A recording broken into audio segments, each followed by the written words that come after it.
Hey, how's it going? It's Coach Hyler here, and what I'm going to do is I'm going to show you how to do your own heels elevated squat. Now, the heels elevated squat, it's good for a lot of things, but what I like to actually compare it to is the hack squat. And essentially what we're doing here is we are working the quadriceps more so than the glutes and the hamstring area for your lower leg development.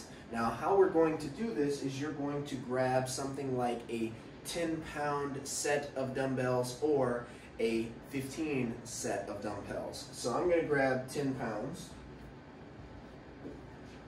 And what you're going to do is you're going to place them on the floor roughly about 1 to 2 inches away from one another. Now, once you've done that, you're going to grab your weight. For the purposes of this video, I'm just going to use a very light weight, but you would select your weight based off of the protocol that you're actually doing. And by that I mean, like, how much time under tension do you have while doing the movement? Is it 40 seconds? Is it 1 minute? Is it 1 minute 30 seconds? Like, what is the protocol for the time under tension? Or how many reps you're doing, right? Those things are very important, and they're going to dictate the level of weight that you're going to use. But all you're going to do is you're going to step back on your dumbbells that you placed 1 inch to 2 inches apart from one another.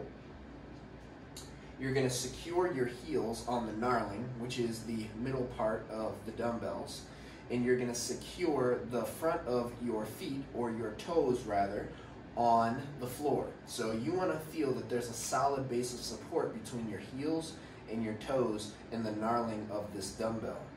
Okay?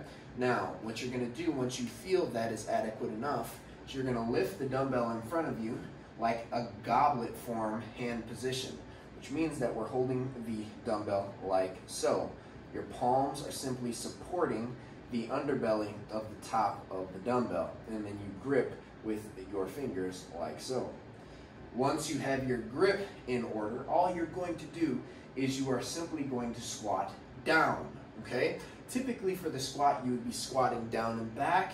Well, that is to further work your hips, your glutes, your hamstrings, and then your calves. In this case, we're going to be working the quadriceps more than anything. So all we're going to do is we're going to squat straight down, trying to keep our shoulders and our hips in one line. So literally, I'm squatting straight down, shoulders and hips in one line.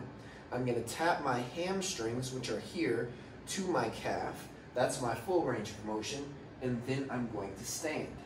Now, notice that I didn't go lower than touching my hamstring to my calf. If I did, it would look like this. Now, I'm going to show you the difference. So, this is the proper depth, okay, because now my hamstrings are touching my calves, but when you go beyond that, you're going to do something else. You're going to round your lower back. When you round your lower back, you place all of that focus into your lower back. The blood flow literally goes to your lower back and away from the muscles that you're actually trying to work, okay? So you don't want to then do this. Right? This is the right depth. You don't want to do this, right? This is where I'm literally resting. I can rest here and watch television. You obviously don't want to be rested. And if I simply come up, you can see that my spine, it changes position, okay? I want my spine straight up and down. I want my shoulders, my spine, and my hips in one line the entire way through. So this depth is not okay, and it's literally just a resting position, okay? So what we want is, we want from a slightly bent knee, okay? You don't want to fire your glutes at the top. You want a slightly bent knee the entire time.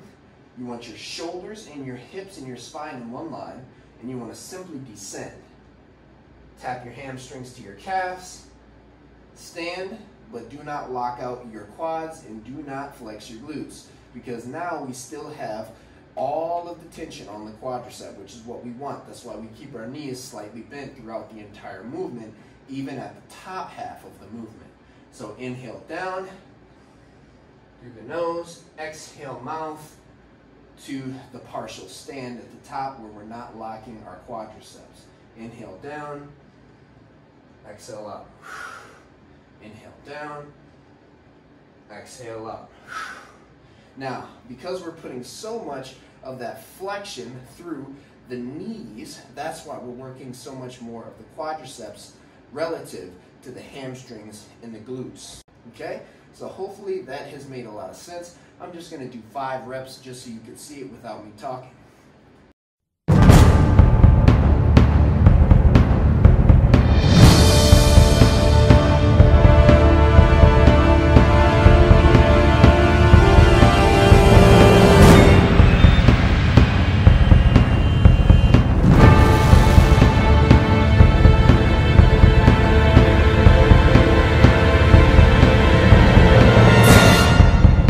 Now, also notice how slow my form is.